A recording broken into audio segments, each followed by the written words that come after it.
lancés contre toi en les ténèbres pour te limiter, pour te bloquer, pour t'empêcher d'évoluer au Sambeli au nom de Jésus. Au nom de Jésus. Sois Britanne, sois Britanne, sois Britanne. Ton boca, tu es trop mou. Ton boca, ton boca, ton boca. Au nom de Jésus. Au nom de Jésus. Au nom de Jésus. Au nom de Jésus. Au nom de Jésus. Tu pries pour ta vie. Tu pries pour ta vie. Tu pries pour ta vie. Tu pries pour ta vie. Et laisse pas les sorciers bloquer sa vie. Bloquer sa vie. Alors, c'est maintenant le moment de t'énerver et de déchaîner à la prière, de renverser, de détruire, de saccager les œuvres. Ah oui, son boca. Monte. Au nom de Jésus. Au nom de Jésus. Au nom de Jésus. Au nom de Jésus. Sois Britanne. Où est ta colère? Où est ta rage? Où est ta colère? Où est ta rage? Sois Britanne. Ah oui, prie. Ah oui, monte encore.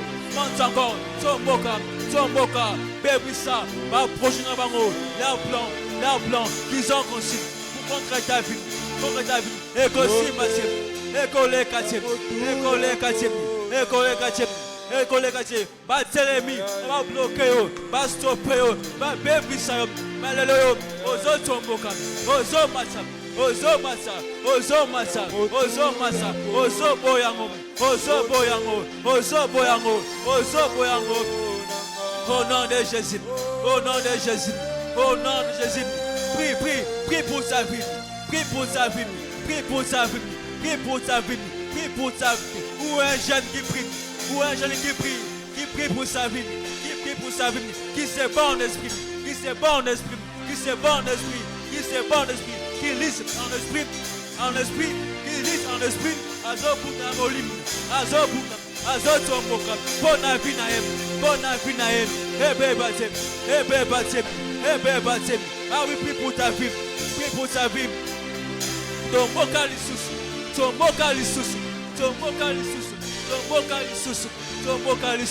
au nom de Jésus, alléluia. Siko, comme il s'en matière, j'aimerais que moment oyo, au président Bokanzambe, que le Dieu Tout-Puissant a rempli mon salut naem, ton prie au nom de Jésus, au nom de Jésus-Christ, au nom de Jésus.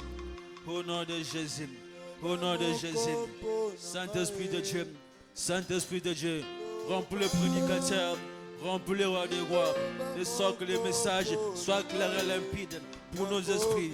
Et Kosa, et Vanda, et produit Bambouma, nos Sambelim, au nom de Jésus. Au nom de Jésus.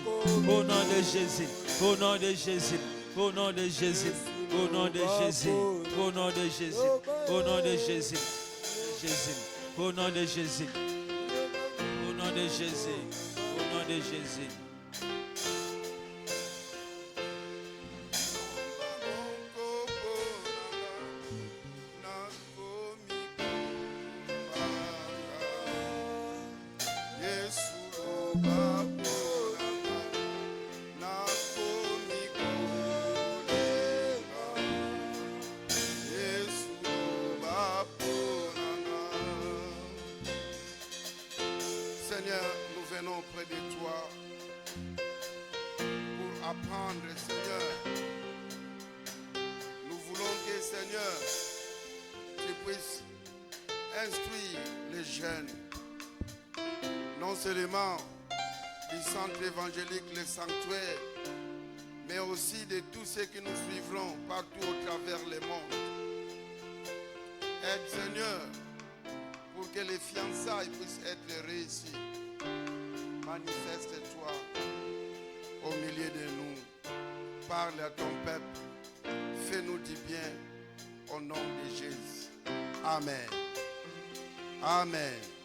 Nous pouvons nous asseoir et on peut acclamer le Seigneur de gloire. Nous disons merci beaucoup à notre frère Josias pour cette première partie, pour cette bonne modération. Amen. Nous allons parler sur comment vivre Comment vivre les fiançailles chrétiennes? C'est le sujet que nous voulons épingler ce soir.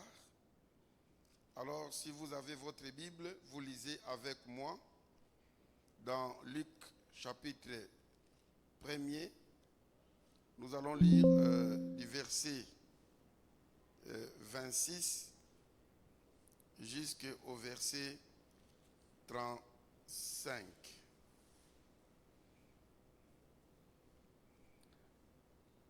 La Bible dit ceci, Luc chapitre 1er, 26 à 35.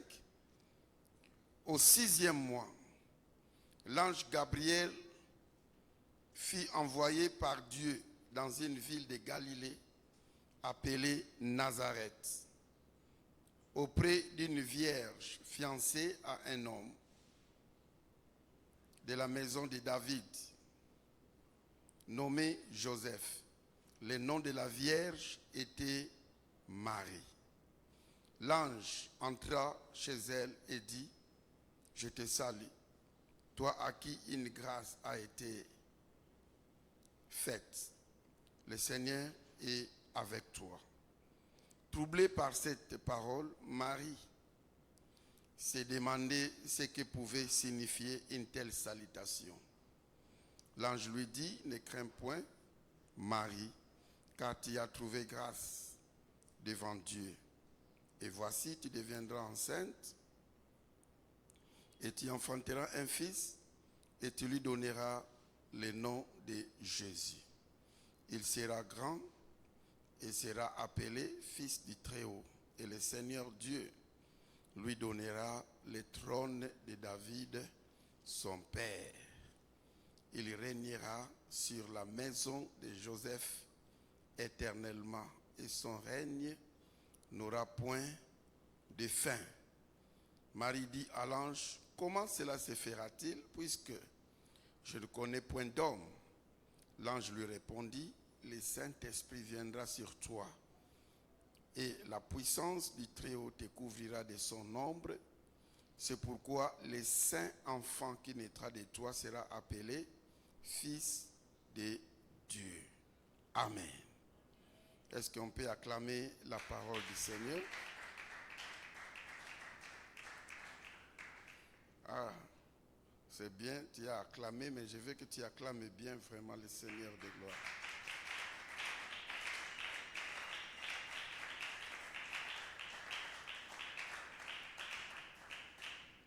Alléluia.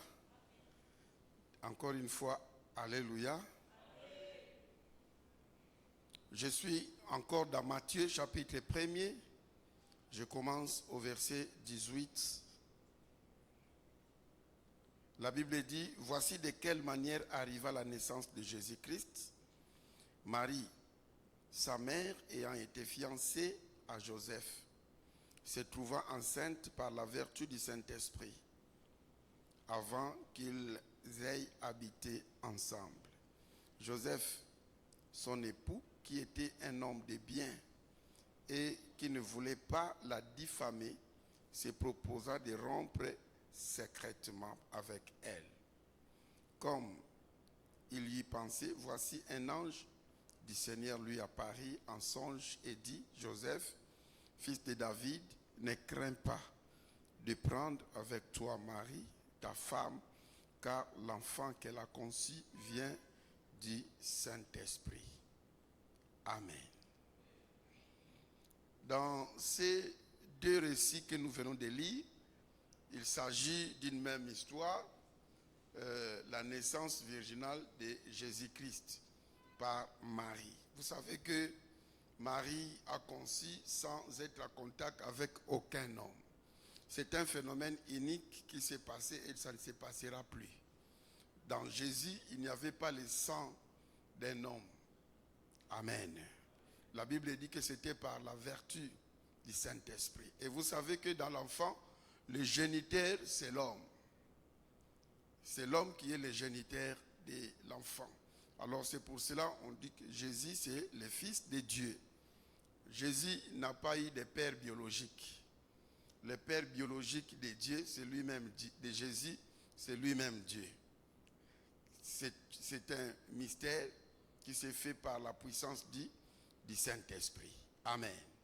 Mais il y a une chose, que ce soit dans Luc, que ce soit dans Matthieu, on nous dit que Marie était fiancée. Donc, les choses se sont passées pendant que Marie était déjà fiancée. Mais ils n'ont jamais été ensemble. Donc, ils ont respecté les principes des fiancés. Donc, ils se sont gardés chastes, tous les deux. Et quand Joseph a appris par des rumeurs que Marie est grosse, la Bible dit qu'il voulait rompre avec elle secrètement. Pourquoi? Parce que s'il devait rompre publiquement, Marie devait être lapidée, selon la loi juive. Elle devait être lapidée et on devait chercher l'auteur de cette grossesse qui devait aussi être lapidé. Mais Joseph, il voulait rompre secrètement pour que Marie ne soit pas lapidée, mais Dieu est intervenu lui-même en envoyant l'ange, c'est Joseph, de ne pas rompre les fiançailles parce que c'était dans les plans de Dieu. Amen. Alors, les fiançailles, comment vivre les fiançailles chrétiennes? Nous voyons que déjà, les fiançailles, ce n'est pas quelque chose qui commence aujourd'hui, mais c'est quelque chose qui est vieille depuis. Nous voyons même ici, dans l'Ancien Testament, déjà les fiançailles existaient. Et dans le Nouveau Testament, ici, nous voyons que Marie et Joseph étaient déjà des fiancés. Mais les fiançailles, c'est quoi? Les fiançailles, c'est une période. C'est une période qui suit le choix du conjoint et qui précède le mariage. Donc c'est une période qui est à cheval entre le choix et le mariage. Donc, lorsque l'homme a choisi une femme et la propose, à partir du moment où la sœur dit oui, j'accepte ta main, mais nous allons d'abord être en attendant qu'on puisse se marier. Alors, cette période-là, à partir du jour où la sœur a dit oui à la demande du frère, jusqu'au jour de la bénédiction nuptiale ou au jour même du versement des dots, cette période-là, c'est ce qu'on appelle fiançailles. Alors, souvent les jeunes ont scindé ça en deux parties, mais les deux parties sont toujours des fiançailles. Ce que les gens appellent pré-fiançailles et fiançailles. Alors, pré-fiançailles, c'est la période avant. Chaque fois qu'il y a pré, donc avant. Donc, à partir du moment où la femme a dit oui, c'est jusqu'à l'officialisation des fiançailles. C'est ce qu'on appelle pré-fiançailles. Alors, les jours que l'homme va donner le prédot, les fiançailles est reconnu, on les présente même à l'église, les deux familles se connaissent déjà jusqu'au jour du mariage. C'est ça les fiançailles proprement dites. Amen. Quelle est l'importance de cette période? Là, je suis en train de fusionner et pré-fiançailles et fiançailles proprement dites. Quelle est l'importance de cette période-là des fiançailles? Je vais donner 4 importances de cette période. Premièrement, c'est une période de découverte mutuelle pour confirmer ou infirmer des présomptions qu'on a eues sur l'autre. Amen. Disons bien Amen. Une période de découverte. L'homme, quand il est allé chez la sœur, il a eu des présomptions. L'homme commence par ce qu'on appelle l'observation indirecte. Amen. Amen. C'est-à-dire que la sœur ne connaît pas, mais l'homme suit de près les mouvements de la sœur. Il se dit déjà que non, il doit être de telle province, il a tel niveau d'études, peut-être même il a demandé à la sœur, et oui, non, en tout cas, je vois comme si c'est une sœur qui aime beaucoup prier. En tout cas, apparemment, il ne parle pas beaucoup. En tout cas, apparemment, il cuisine bien. En tout cas, je la vois très propre. Tout ça sont des présomptions. Les Quinois disent que l'Ibanda est à Katiti. Disons bien Amen. Amen. L'homme ne doit pas se précipiter directement d'aller au mariage. Parce que tu es encore étranger.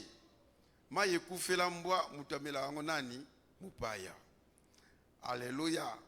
Alors, tu ne dois pas aller épouser un étranger. C'est pour cela que tu ne dois pas dire que tu vois seulement une fille, elle est jolie, tu la vois, tu dis que je vais te marier. Oh non. Ça ne se fait pas comme ça. Alléluia. Et même une sœur, quand le premier jour vous vous voyez, tu lui dis que je vais t'épouser, même la sœur ne prendra pas ça au sérieux. Alléluia. Donc, je disais que avant que vous puissiez vous aimer, de part et d'autre, l'homme a des présomptions. La sœur aussi, quand tu lui demandes la main, elle a des présomptions. Elle regarde l'extérieur. Elle n'a pas toutes les informations. Elle peut avoir certaines informations, mais on n'est pas sûr de ces informations. C'est pour cela, pendant cette période, on essaye de voir si les présomptions qu'on a eues sur l'autre sont vraies ou sont fausses. C'est comme ça que vous pouvez confirmer que pendant la période de fiançailles, que je confirme on doit se marier, ou j'infirme, c'est-à-dire que je me répands.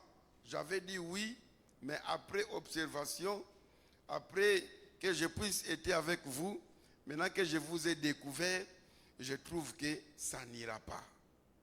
Amen. Disons bien Amen. 2. C'est une période d'harmonisation des points de vie.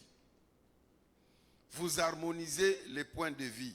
Amos, chapitre 3, verset 3 dit, « Deux hommes marchent-ils ensemble sans se convenir? Deux personnes ne peuvent pas marcher ensemble s'ils ne se conviennent pas. Vous ne pouvez pas former un couple tant que vous avez beaucoup de divergences, beaucoup de points de vie qui ne se rassemblent pas. L'homme aime servir Dieu, la femme a décidé dans sa vie ne peut pas épouser un pasteur ou un serviteur de Dieu à cause des raisons qu'elle a. Maintenant, l'homme tient à servir Dieu. Vous voyez déjà que les points de vie sont divergents. La femme tient à travailler. Elle dit que moi, je dois travailler. Mais l'homme dit que moi, je ne peux pas être avec une femme qui travaille. La femme, c'est le ménage. Vous avez des divergences. C'est maintenant, pendant les fiançailles, que vous devez découvrir vos divergences et essayer de les harmoniser. Où l'homme peut commencer à se dire que je disais ceci, mais après débat et délibération, je change d'avis. La sœur peut se dire aussi, je disais ceci, mais après nos entretiens, je change d'avis. Donc, vous êtes en train d'harmoniser vos points de vie. Alléluia. Alors, vous devez vous convenir dans l'harmonisation des points de vie. Vous devez vous convenir, Boyokana, sur un certain nombre de points. Primo, c'est convenir sur le nombre d'enfants. Mais ne vous convenez pas sur le sexe parce que c'est Dieu seul qui détermine. Amen. Hein? Même les hommes de science, même les médecins peuvent se dire que voilà, nous sommes ensemble aujourd'hui pour mettre au monde un garçon. Mais ils peuvent être surpris, c'est une fille qui vient. On a pour mettre au monde une fille, mais ils peuvent être surpris, c'est un homme qui vient. Donc le problème du sexe, ça c'est Dieu. Amen. Disons bien Amen. Mais vous pouvez déjà vous convenir. D'ailleurs, aujourd'hui, que ce soit les hommes ou les femmes, c'est presque la même chose. Les hommes travaillent, les femmes travaillent aussi. ce n'est plus comme à l'époque. Vous devez vous convenir sur la gestion des personnes étrangères à la maison. Vous allez rester, est-ce que la femme va venir avec son petit frère, va venir avec sa soeur? Est-ce que l'homme, il prendra sa mère en charge dans la maison? Est-ce que sa famille va venir? Est-ce qu'on va prendre un ami ou bien une personne qui n'est pas de la famille comme domestique ou comme bonne, qui va commencer à travailler avec nous? Donc vous devez vous entendre, vous convenir sur la gestion des personnes étrangères à la maison. Vous devez aussi vous convenir si la femme va travailler, si elle ne travaille pas encore, ou si elle va continuer à travailler, si elle travaille déjà. Est-ce qu'après le mariage, la femme va travailler ou va continuer à travailler ou pas? Vous devez vous convenir sur le lieu de prière. Vous allez vous fidéliser dans quelle église? Dans l'église de l'homme, dans l'église de la femme ou une autre église? Pourquoi vous devez vous fidéliser là-bas, mais pas à l'autre église? Vous devez vous attendre sur ça. Vous devez vous attendre aussi sur la résidence. Où est-ce que vous allez habiter? Dans quelle commune? Dans quel quartier? Vous allez changer de ville? Vous allez changer de pays? Donc, vous devez vous entendre aussi sur ça.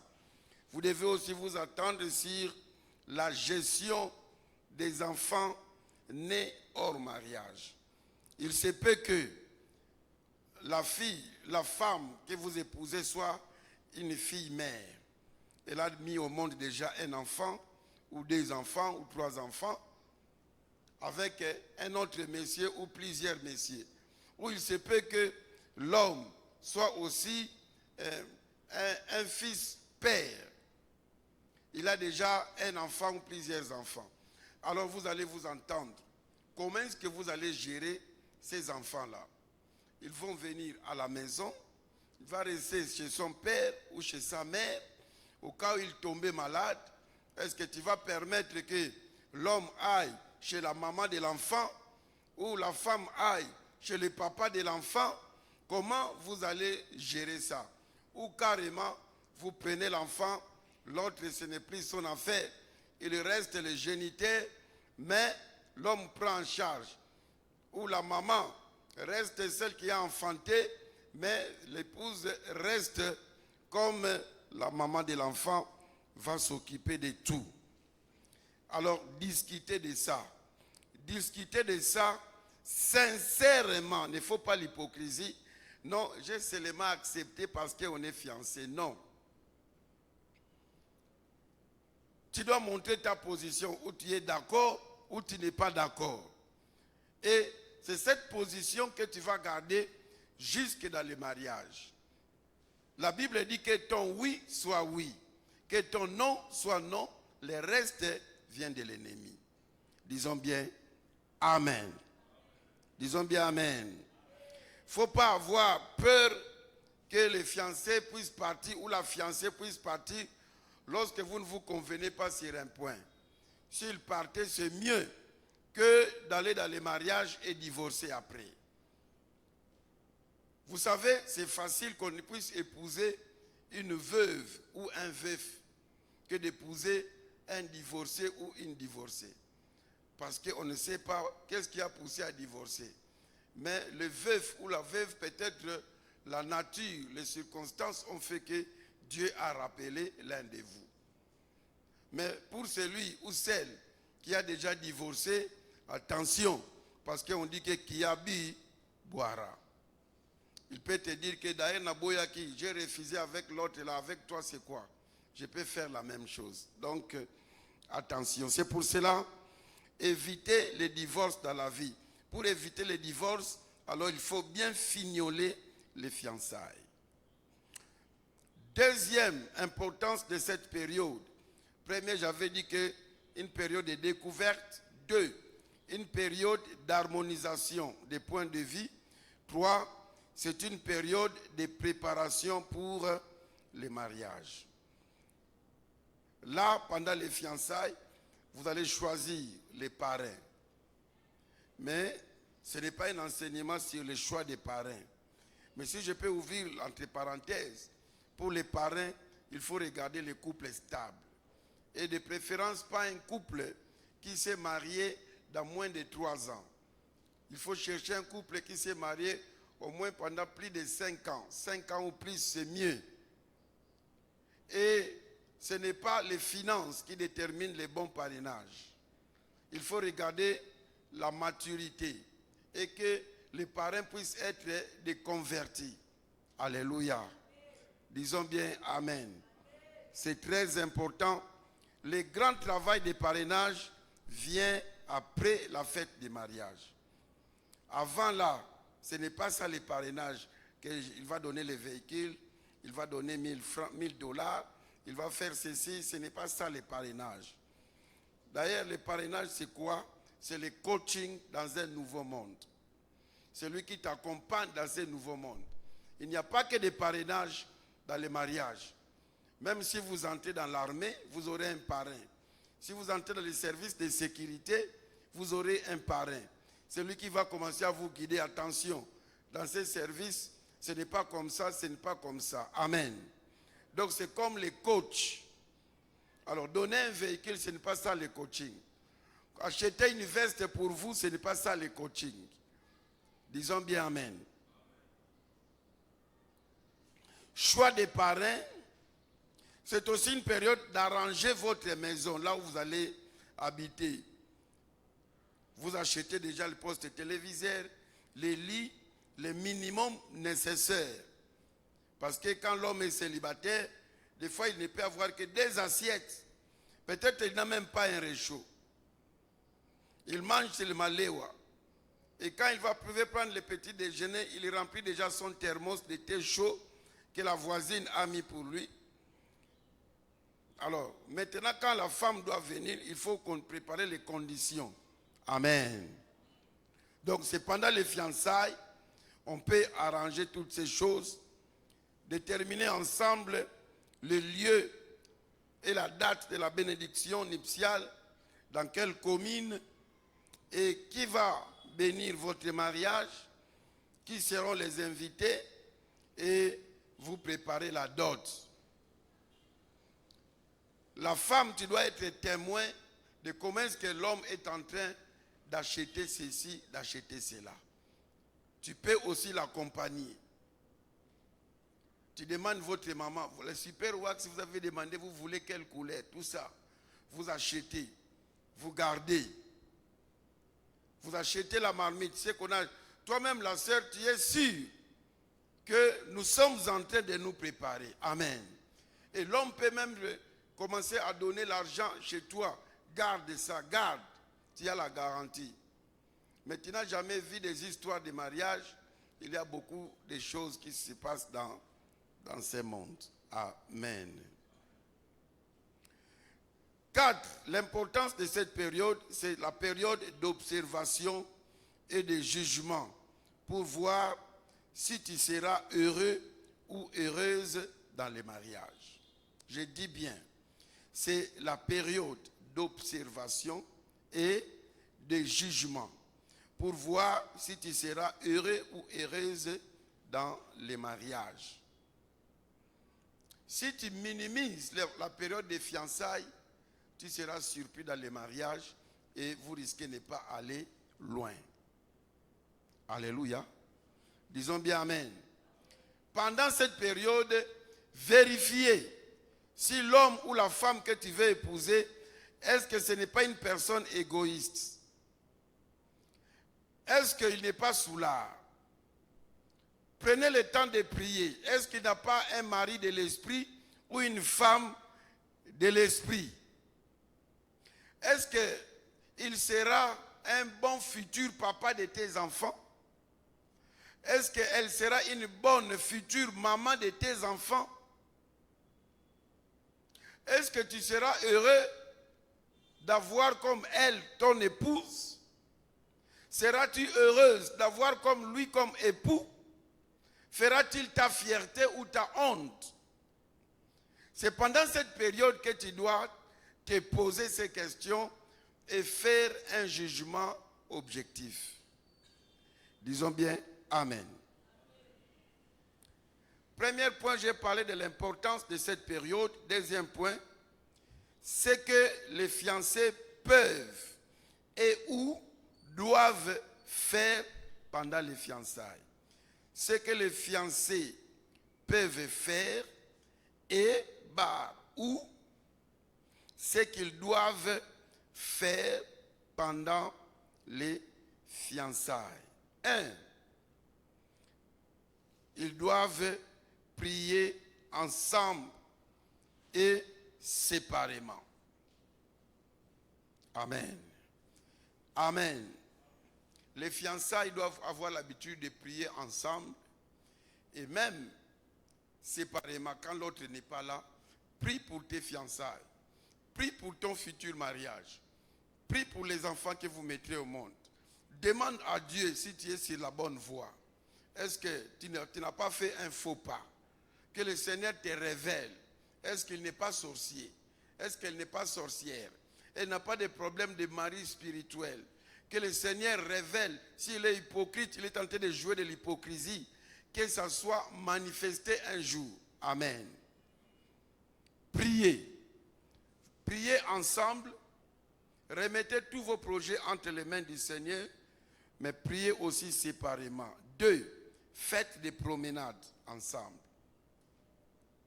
Faites des sorties. On va voir la tante, on va voir l'oncle, on part au cinéma, on va au concert. Si l'homme refuse que vous puissiez sortir ensemble, ou c'est la femme qui refuse que vous puissiez sortir, il est suspect. Probablement, il a aussi d'autres personnes. Alléluia.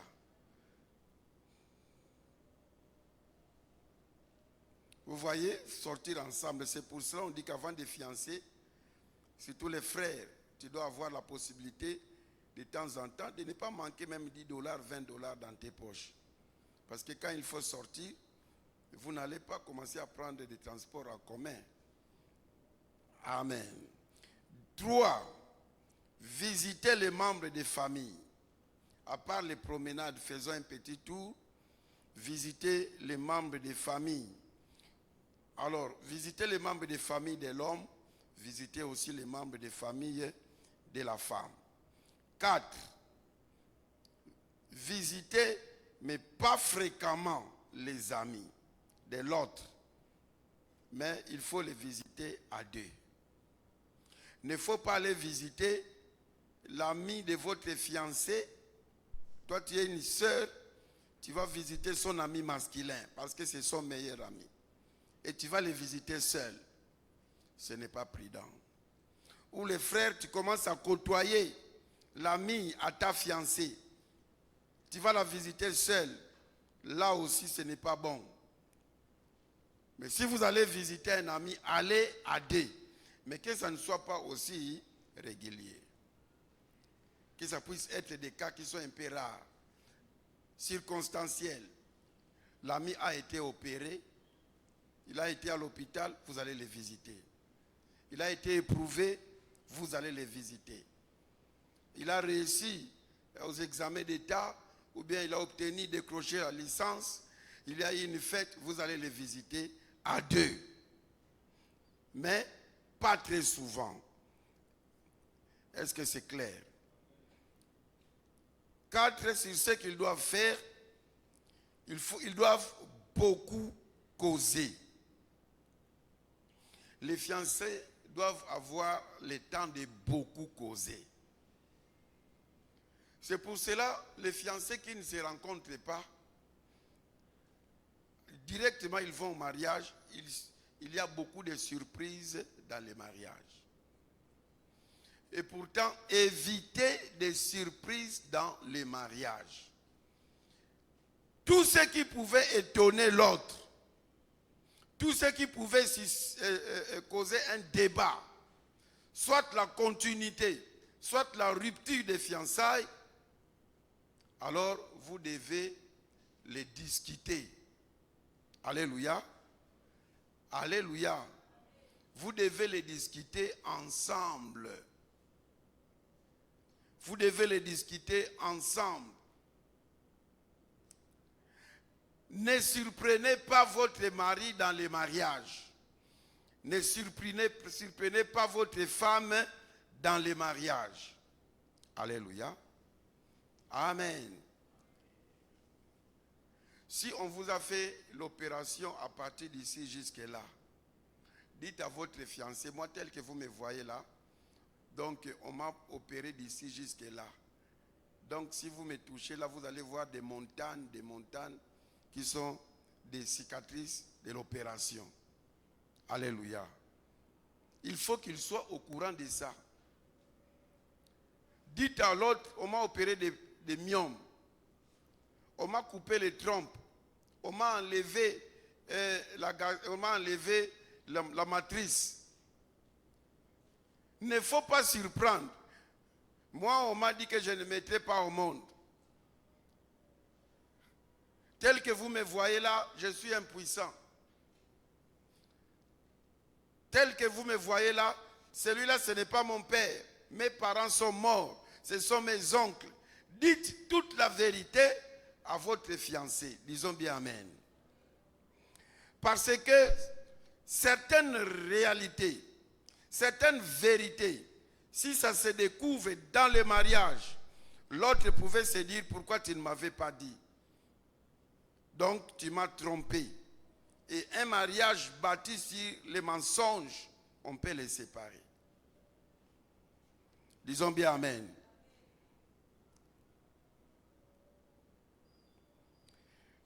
Six, visitez les amis de façon réciproque, mais à domicile. 7, c'est donner des petits cadeaux. Les fiancés peuvent se donner des cadeaux, mais des petits cadeaux. Parce que fiançailles n'est pas encore mariage.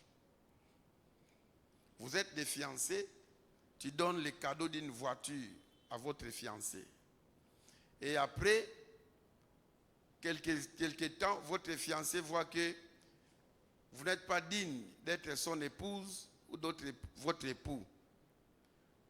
Vous rompez le mariage. Est-ce que tu vas exiger la voiture? Tu as déjà tout écrit en son nom. Tu lui as donné les cadeaux d'une parcelle. C'est en son nom. Vous êtes encore des fiancés, mais votre fiancé est devenu co-signataire dans votre compte. Il peut faire sortir de l'argent, il peut mettre de l'argent. Non, bien aimé. Donc, il faut savoir que les fiançailles, ça peut se rompre. C'est pour cela que vous pouvez vous faire des petits cadeaux, comme sous-vêtements, parfums, soutien, chemise, mèche, on peut se comprendre. Mais pas des grands cadeaux. Est-ce qu'on se comprend bien? Alléluia. Alléluia. Tu peux aussi, si tu l'aimes, tu les mets dans la société. Même si les fiançailles seront, il va continuer à travailler. C'est à vous de juger. 8. Les fiançailles doivent lire la Bible ensemble. Faites des méditations, faites des partages. 9. Les fiancés doivent se faire encadrer auprès d'un aîné dans la foi et d'un aîné dans le mariage, quelqu'un qui est déjà expérimenté. Voyez quelqu'un, un couple, allez le dire, voilà, nous nous sommes aimés, nous voulons nous marier un jour, nous voulons que vous puissiez nous prodiguer des conseils. Et souvent, ces couples qui vous encadrent dans les fiançailles, si on vous encadre très bien, ce sont des meilleurs parrains, des bonnes personnes que vous pouvez prendre comme des parrains. Amen. Amen. Donc, les fiancés, n'évoluez pas en solo. Faites-vous encadrer avec un couple aîné et avec un couple qui a déjà vécu dans les mariages. Ils vont vous dire, causez aussi sur ça, discutez aussi sur ça. Et si vous avez des discordances sur certains points, vous allez voir ces personnes-là.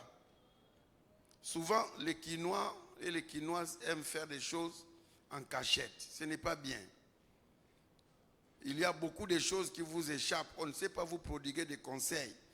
Parce que souvent, vos histoires sont top secrets.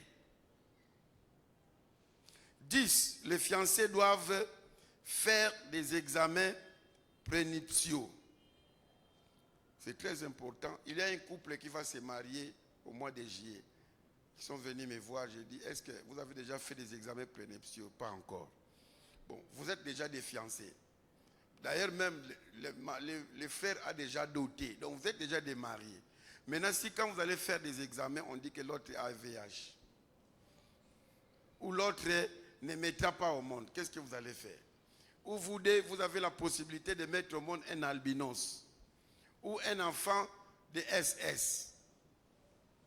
Voilà pourquoi est-ce que, avant d'officialiser les fiançailles, c'est mieux que vous puissiez faire des examens prénuptiaux. Si vous n'avez pas fait ça avant d'officialiser, dans les fiançailles, avant de verser la dot, faites ces examens-là. Et parmi ces examens, il y a l'examen des groupes sanguins. Il y a l'examen des VIH. Il y a l'examen de l'électrophorèse pour voir s'il y a des cas de SS ou pas. Et il y a l'examen de virilité et de la fécondité. Le test sexuel n'est pas chrétien. Mais au travers de l'examen, on peut vérifier si l'homme, c'est un homme qui peut satisfaire une femme. Si c'est un homme qui a des germes qui peuvent faire féconder une femme. On peut examiner la femme pour voir si elle ne souffre pas de la frigidité. Ou si elle peut concevoir. Amen. Il y a des examens qui se font. Et si on trouve qu'il y a anomalie, on peut traiter ça avant le mariage. Maman, ne cherchez pas que vous puissiez vous marier sans des examens. Il y a une sœur comme ça, sans faire des examens prénuptiaux. L'homme travaille dans une bonne société et occupe une bonne place. Ils sont allés vite en besoin dans le mariage. La première semaine, l'homme disait toujours, non, je suis fatigué. Tu vois, avec les démarches, fatigué. Deuxième semaine, l'homme dormait toujours avec une culotte en jean. Alors l'autre fois, quand il s'est baigné, la femme a troué quelque part les douches là dans la chambre. Et quand l'homme se lave, il marquait que c'est sa femme, elle ferme bien la salle de bain.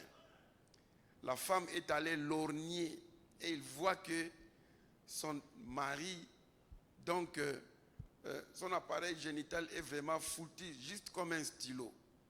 La femme a poussé un cri de détresse. Et cela a mené jusqu'au divorce. Quelle a été la cause? C'est la négligence de faire des examens prénuptiaux. Examens prénuptiaux avant, nuptial, mariage. Alléluia. Disons bien Amen. 3. Le point 1, c'était l'importance des fiançailles. Le point 2, c'est que les fiancés peuvent et doivent faire pendant les fiançailles. Nous avons vu 10 choses. 3, c'est que les fiancés doivent éviter. Primo, la sœur éviterait de se rendre toujours seule chez les frères. Ce n'est pas bon à tout moment, je vais voir mon fiancé. Je vais voir mon fiancé. Je vais préparer, je vais laver ses habits. La plupart de ces personnes attrapent des grossesses avant le versement de la dot ou la bénédiction nuptiale. Alléluia. Attendez le mariage. Si vous allez à tout moment chez votre fiancé, vous vous exposez. Et plus vous vous exposez, plus aussi votre fiancé ne sera plus pressé à vous prendre. Parce que tu vas déjà cuisiner, tu vas déjà laver les habits, tu vas déjà arranger la chambre. Mais en quoi est-ce qu'il sera pressé? Alors, parmi les rares des fois que la fiancée va chez son fiancé, il doit se faire accompagner d'un chaperon. Le chaperon, c'est ces petits enfants qui doivent t'accompagner. Comme ça, le chaperon peut jouer les garde-fous. Et toi-même, il ne faut pas tromper votre chaperon. Prenez cet argent, va acheter les bonbons là-bas. Et quand tu achètes les bonbons, tu vois la voiture, tu joues là-bas. Tu te fais du mal toi-même. Le chaperon est là pour être un témoin gênant. Amen. Disons bien amen. C'est très important. Mais si toi-même tu commences à éviter les chaperons, c'est que tu t'exposes. Deuxième, évitez des causeries obscènes. Évitez des causeries obscènes, des histoires sales entre vous, des causeries qui réveillent l'instinct sexuel. Troisième, évitez des causeries là où personne ne vous voit. Évitez des milieux isolés. Vous allez causer dans un hôtel. Nous avons des sujets sérieux à discuter et vous payez une chambre pour causer. Non. Venez même discuter à l'église, vous montez au-dessus là, vous causez. Personne ne va vous déranger. Venez même chez les pasteurs, dit pasteur, nous avons des sujets importants, on va vous mettre des chaises au coin. Là où vous n'allez pas tomber, tout le monde a la facilité de vous voir, vous avez la peur d'eux, et cette peur-là vous aidera. Disons bien amen. Amen. Évitez d'aller causer par exemple au lit, dans un endroit ténébreux, où il n'y a pas de lumière. 4. Évitez de grosses dépenses. Si vous dépensez trop pendant les fiançailles, alors comment vous allez faire les mariages? La fête des mariages demande beaucoup d'argent. Vous préparez la maison, vous avez beaucoup de choses à préparer ensemble. Alors ce n'est pas un moment de faire des folies. Amen. 5. Évitez de se rendre chez la belle famille chaque jour, surtout de façon bizarre. Plus vous allez visiter les gens, plus il peut se créer des problèmes. Mais de temps en temps, vous pouvez aller les visiter pour savoir comment est constituée leur famille, leur tante, leur oncle, tout ça. Mais pas trop souvent. Et quand vous allez à la belle famille, préparez-vous bien. Vous êtes une sœur, soyez propre. Mettez une bonne tenue, parce qu'on va juger beaucoup de choses. On va tout juger, votre teinture, votre démarche, votre façon de parler, votre corpulence, l'aspect physique. D'une manière ou d'une autre, ils vont juger. Peut-être que tu n'es pas la première fille que votre fiancé amène là. Il a amené déjà peut-être une ou deux. On va dire que par rapport à Brigitte, il y a vraiment l'ibaya penza. Amen. Est-ce que vous comprenez? Vous êtes frères, quand vous allez à la belle famille, soyez présentables. Mettez une bonne tenue. Et pour les frères, une chose de plus, n'allez pas poche vide. Parce qu'il y a de beaux frères et de belles sœurs courageuses, surtout des belles sœurs courageuses. Il vient seulement, hey, beau frère, bel frère, achète-moi boîte d'exécuteur. Maintenant, toi, tu n'avais que 2000 de transport juste. La boîte, c'est 2000 aussi. Par honte, tu achètes, mais tu vas faire les pieds. Amen. Disons bien amen. Donc, tu arrives là-bas, une situation, l'enfant pique une crise, papa n'est pas là, mais toi, le beau-frère, tu es là. Il faut prendre le taxi express. Tu ne vas pas te camoufler, tu fuis, non. Tu vas dire, tu entres dans l'affaire, alors tu donnes $10, taxi, yango, alors allons-y. Tu prouves que tu es quand même un homme. Amen. Donc vous voyez, avant de fiancer, il faut avoir épée des possibilités, surtout les frères. Allez à la fête de votre fiancé, mais préparez une enveloppe. Parce que si tu vas seulement, tu manges, ils observent. Dans les deuils, tu pars seulement, tu ne donnes rien, tu n'achètes rien par rapport aux beaux-frères, aux belles-sœurs, ils observent. Alors, le coup, ce n'est pas bon. Est-ce que je parle bien? Alléluia. Évitez les tests sexuels. Quand vous dites que non, je dois tester si tu es un homme. L'homme aussi va t'aller, il va boire, il va manger des choses terribles, des racines, des feuilles, tout ça. Alors il va réussir au test. Mais après, dans les mariages, l'eau bat. Amen. La sœur va aller faire des bains intimes terribles. L'homme aussi, quand tu vas au test, elle réussit. Mais quand vous allez entrer dans les mariages, boulevard. Donc, le test sexuel est plein d'hypocrisie. Alléluia. Évitez le système de 2 fiancés, 3 fiancés. 2, 3 proposants. Il y a des sœurs comme ça. Elle a un proposant à l'église, elle a un proposant à l'université, elle a un proposant là où il fait les stages. Alors il tentait de miser entre Grégoire, Jacquemin et José.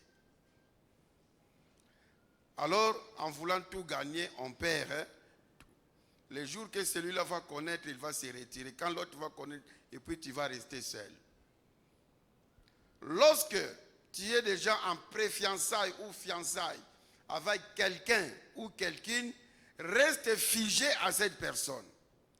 Ce n'est que quand tu verras que non, ce n'est pas lui ou ce n'est pas elle, je les mets de côté, vous vous entendez que non, et Simbi Nangote, ça n'a pas bien marché.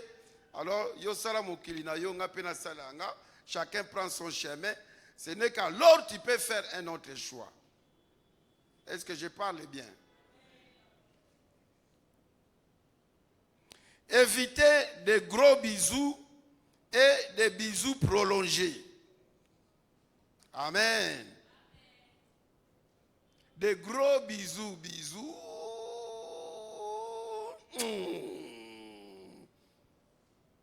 Et des bisous prolongés.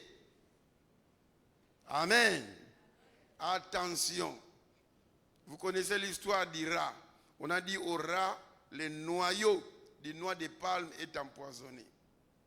Mais les rats, ils écoutent l'odeur, ils disent que du parfum, c'est bien, je vais seulement sucer. Il les suce, les noix, il a sucé.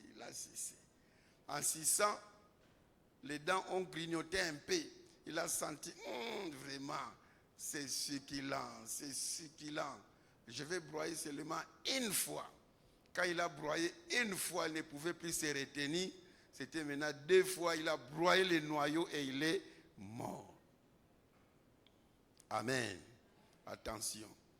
Quand vous êtes dans l'eau, quand l'eau est dans la pente, plus vous nagez, vous descendez, il arrivera un certain moment, vous ne saurez plus remonter.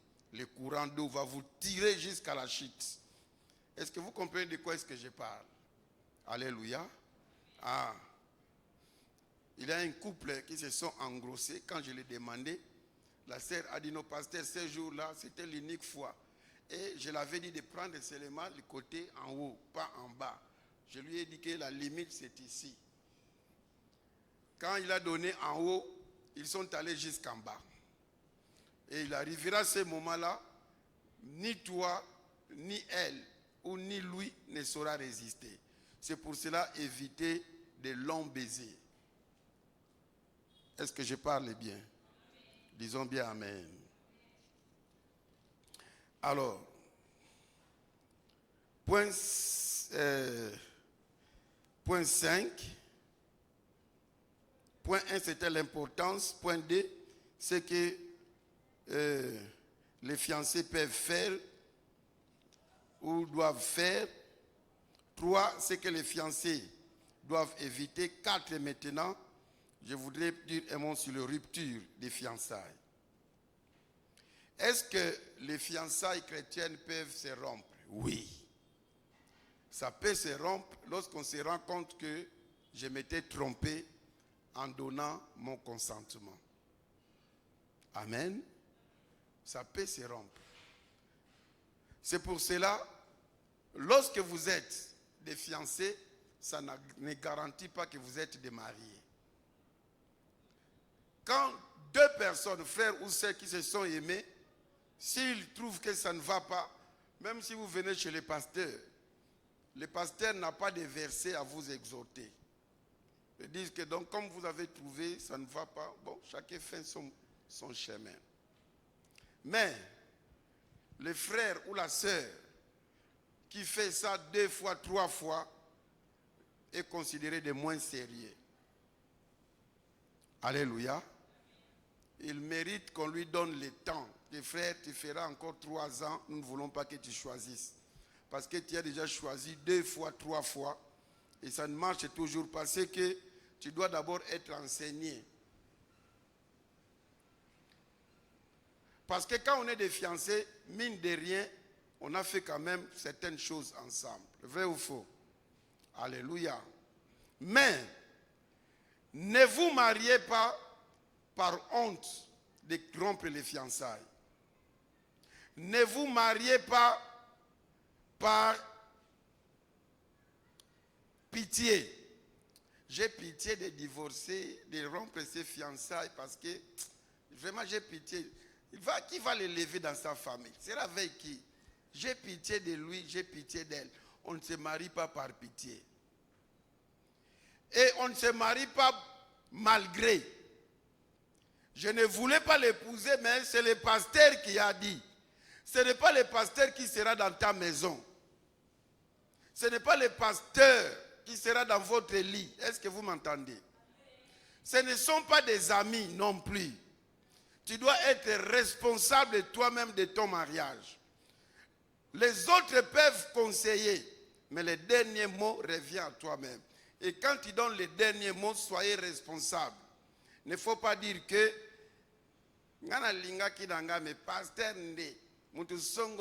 non. Est-ce que vous comprenez? Nous voyons Joseph, ne connaissant rien sur la grossesse de Marie, a voulu rompre. Donc nous pouvons dire que les fiançailles peuvent se rompre. Amen. Mais, si vous avez été des fiancés, vous avez fait des choses ensemble, au cas où ça n'a pas marché, faites comme Joseph. La Bible dit qu'il ne voulait pas la diffamer. Diffamer veut dire qu'au sambuisaye, qu'au sonne. Donc, exposer ses faiblesses, ses bêtises. D'ailleurs, les frères là, d'ailleurs, quand on a été des fiancés, même s'il a acheté l'oignon pour ma mère, pour qu'on cuisine, il me fait payer ça. Non. D'ailleurs, ces sous-vêtements sont comme non. Lorsque ça n'a pas marché, fermez votre bouche, laissez l'autre faire ça, sa vie. Et vous aussi, faites votre chemin. Alléluia. Quand est-ce que vous pouvez rompre les fiançailles? 1. En cas d'incompatibilité, d'abord des caractères. Chaque fois, quand vous parlez de choses sérieuses, vous devez vous chamailler, vous devez vous bagarrer. Il a un caractère que vous ne supportez pas. Il parle trop, il est trop brutal, il te frappe, il est comme un commando.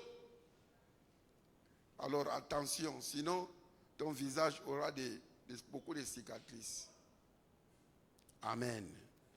Incompatibilité des caractères ou bien incompatibilité dans des examens prénuptiaux.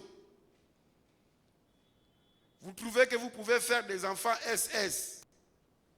des albinos, il est atteint de maladies VIH, vous trouvez que c'est un impuissant sexuel, c'est un frigide sexuellement. Alors ne prenez pas de risques, sinon tu vas connaître des sérieux problèmes. Vous pouvez vous séparer dans le cas de discorde à tout moment. Vous pouvez aussi vous séparer au cas où il y a des problèmes spirituels. Tu découvres que l'autre est sorcier. Tu découvres que c'est un occultiste. Tu découvres que c'est un idolâtre.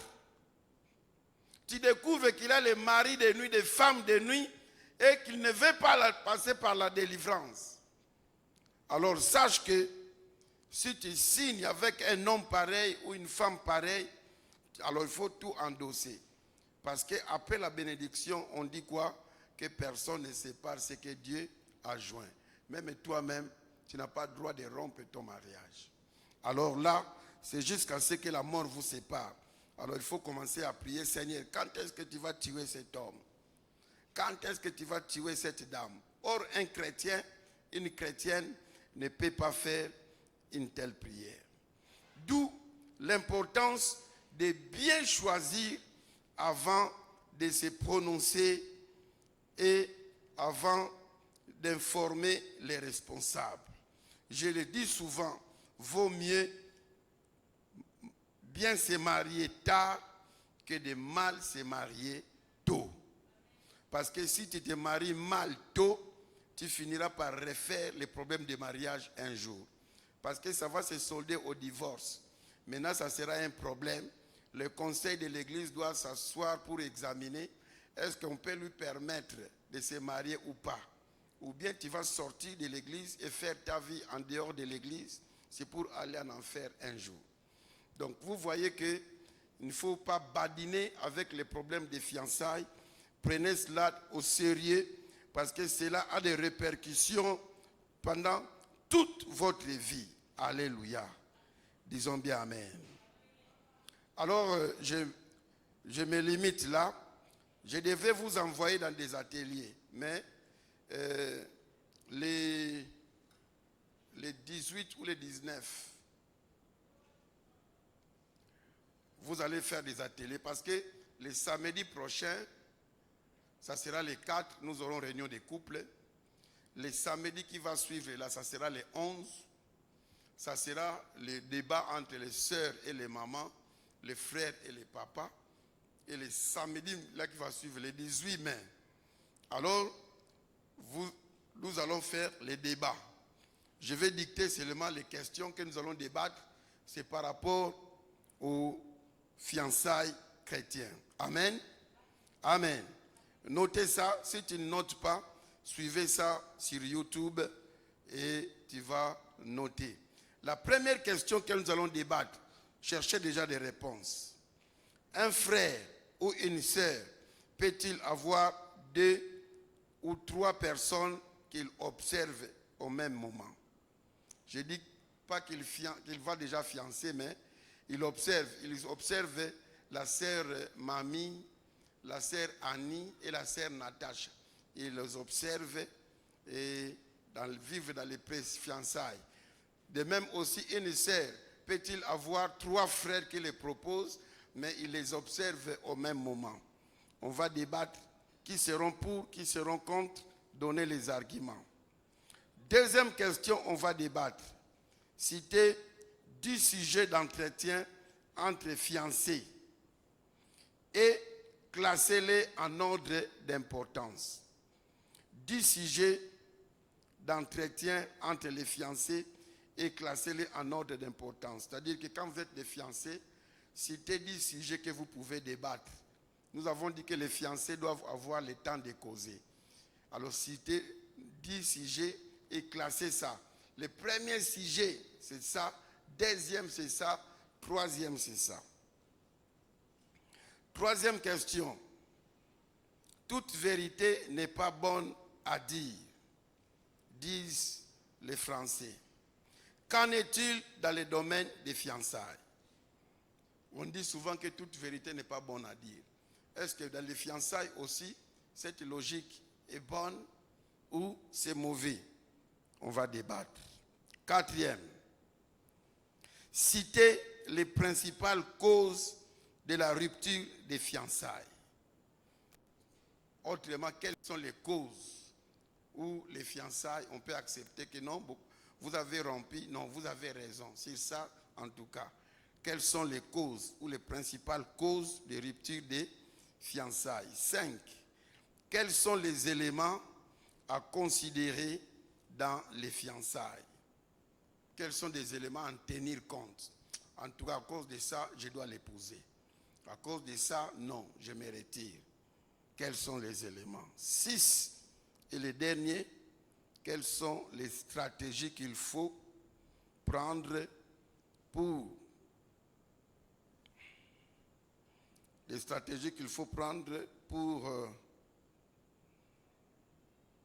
pour arriver dans les mariages sains et saufs sexuellement. Quelles sont les stratégies ou les dispositions que les fiancés doivent prendre pour que vous puissiez arriver dans les mariages sans manger les fruits d'Adam et Ève, sans faire la sexualité? Je ne dis pas par rapport aux branhamistes, mais c'est une expression seulement que j'ai dit. Donc, quelles sont les stratégies que les fiancés peuvent prendre pour arriver dans les mariages sans que les deux ne se connaissent? Avant les mariages, quand le pasteur va vous poser la question, est-ce que vous vous êtes connus? Non, pasteur. Et vous dites la vérité, vous ne mentez pas. Mais pendant que vous avez fait 1 année, 2 ans, 3 ans de fiançailles, quelles sont les stratégies que vous devez prendre pour arriver à ça? Donc voilà les 6 questions. Nous allons débattre. Si le 18 mai, on ne finit pas tous les 6 questions, on va revenir encore le 25 mai jusqu'à ce que nous allons finir tous les 18 points, les 6 points, les 6 questions, pour approfondir notre enseignement par rapport aux fiançailles chrétiennes. Amen. Acclamons le Seigneur de gloire.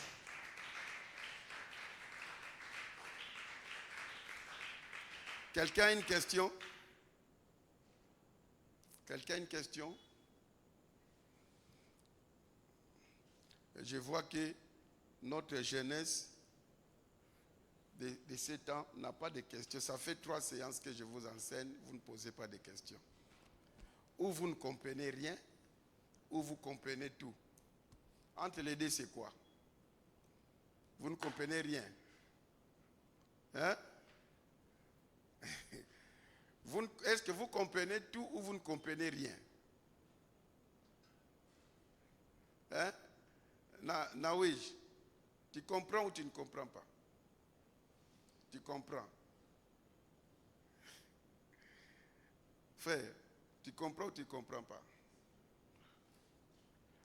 Souvent, c'est Credo qui vous pose des questions, mais Credo et papa, vous-même, quand on enseigne, s'il y a une question, notez ça quelque part. Amen. Seigneur, je recommande les jeunes entre tes mains. Aide-les de ne pas rater leur jeunesse. Et pour ceux qui sont fiancés, merci pour des éléments que tu leur as donnés pour bien examiner leurs fiançailles. Et pour ceux qui ne le sont pas encore, Seigneur, ils sont déjà avertis et avisés. Au moment venu, Seigneur, ils ne rateront pas leurs fiançailles.